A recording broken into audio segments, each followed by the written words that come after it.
before we go down to Yuma to learn our show, we spend some time back in DC rehearsing just the basics of marching. We'll spend some time up in our rehearsal hall, breaking it down by section, really focusing on the small details that are involved when we march. The way that we march when we play is a little bit different than when we would just normally be walking around. So we really have to spend some time focusing on that. When we're playing an instrument, if we were to just walk around the way we do from day to day, it wouldn't be very easy to play at the same time. So we have to incorporate a technique that helps us keep our upper body stable and still so that we're able to play through our horn or to play the drums. You want to keep that upper body separate from what the lower body is doing.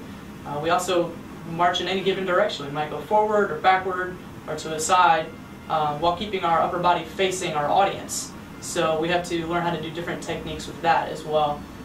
We march at different tempos, different times. We might go quicker or slower than we normally would when we're just walking around. So we have to practice doing that as well.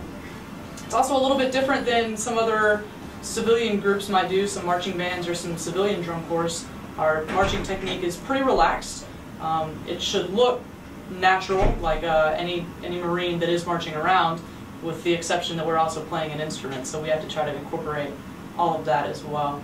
We do incorporate some of the military maneuvers. We try to incorporate some of that into our drill shows as well, but there are some small nuances that make it a little bit different than what most of us learned how to do when we went through boot camp.